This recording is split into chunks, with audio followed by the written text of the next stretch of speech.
నమస్తే, welcome to meta news. ముందుగా ఈ వీడియోని లైక్ చేయండి, షేర్ చేయండి. మరిన్ని ఇంట్రెస్టింగ్ పొలిటికల్ అప్డేట్స్ కోసం మెటా న్యూస్ని సబ్స్క్రైబ్ చేయండి.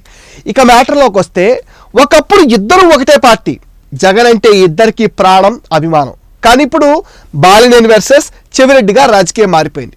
2024 ఎన్నికల వేళ ఒంగోలు జిల్లా సీటు కేటాయింపు ఇద్దరి మధ్య రచ్చరేపింది.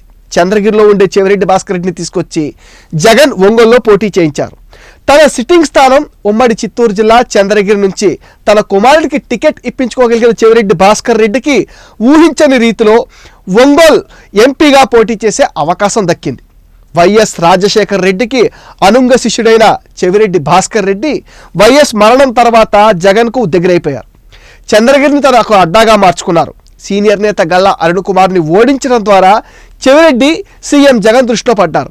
2014లో తొలిసారి చంద్రగిరి ఎమ్మెల్యేగా గెలిచిన చెవిరెడ్డి భాస్కర్ రెడ్డి అప్పటి ప్రభుత్వం నుంచి తీవ్ర ఒత్తిడి ఎదుర్కొన్నారు. 2014 నుంచి 2019 వరకు చెవిరెడ్డికి పైన లెక్కకు మిక్కిలి పోలీస్ కేసులు నమోదయ్యాయి. జగన్ అధికారంలోకి వచ్చాక చెవిరెడ్డి తన హవా కొనసాగించారు. చంద్రగిరి ఎమ్మెల్యేతో పాటు ప్రభుత్వ విప్, తుడా చైర్మన్, టీటీడీ పాలక మండలి సభ్యత్వం, ఇలా 4 ఉన్నత పదవులు ఒక్క చెవిరెడ్డికే లభించాయి.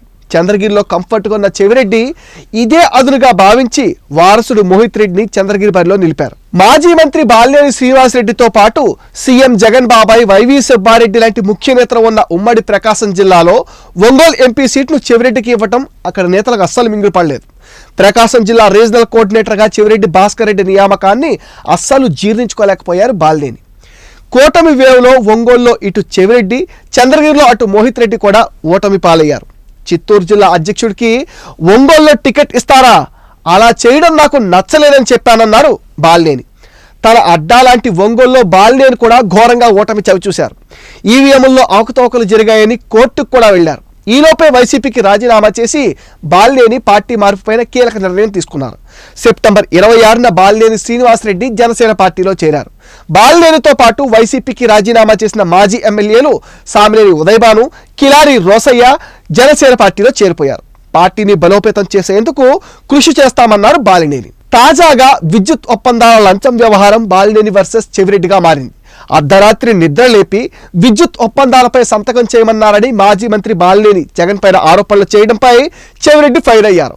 విద్యుత్ ఒప్పందాలపైన బాలినేని చేసిన వ్యాఖ్యలు ఎవరు హర్షించరన్నారు. బాలినేని మాటలు చూస్తుంటే అబద్ధాలు ఇంత గొప్పగా మాట్లాడగలరా అనిపిస్తుందన్నారు. బాలినేని జనసేనలో చేరాక ఆ పార్టీ వాళ్ళ మెప్పు కోసం ఇలా మాట్లాడి ఉండొచ్చన్నారు చెవిరెడ్డి.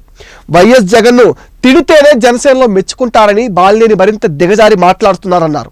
బాలినేని ఇంతలా దిగజారిపోతారని ఊహించలేదన్నారు. ఎమ్మెల్సీ పదవి కోసం బాలినేని ఇప్పటికే కోట్లు ఖర్చు పెట్టారని చెవిరెడ్డి భాస్కర్ రెడ్డి ఆరోపించారు. ఏ కుటుంబం అయితే బాలినేనికి రాజకీయంగా అవకాశం కల్పించిందో వారిపైనే విమర్శలు చేస్తున్నారన్నారు. జగన్ పైన అభాండాలు వేసి లబ్ధి పొందాలనుకుంటే అది రివర్స్ అవుతుందన్నారు. బాలినేని భ్రమలో ఉన్నారని చెవిరెడ్డి మండిపడ్డారు. బాబు అపాయింట్మెంట్ కోసమే బాలినేని ఇలా మాట్లాడుతున్నారేమో, ఆయన మనస్తత్వాన్ని ప్రజలు గమనిస్తున్నారు అన్నారు. చెవిరెడ్డి భాస్కర్ రెడ్డి విమర్శలపైన బాలినేని శ్రీనివాసరెడ్డి కూడా చాలా ఘాటుగా స్పందించారు. తాను విలువలతో కూడిన రాజకీయాలే చేసే వ్యక్తినన్నారు. ప్రతిపక్ష నేతలు తిట్టిన వాళ్లకే టికెట్లు ఇస్తామనే సాంప్రదాయం ఎవరు కొనసాగించారో అందరికీ తెలుసునని చెవిరెడ్డికి గట్టి కౌంటర్ ఇచ్చారు. చెవిరెడ్డి తనకు రాజకీయ విలువల గురించి చెప్పడం ఏంటన్నారు. చెవిరెడ్డి ఒక చోటా నాయకుడు, జగన్ కాళ్లు పట్టుకున్న వ్యక్తి అని బాలినేని ఎద్దేవా చేశారు.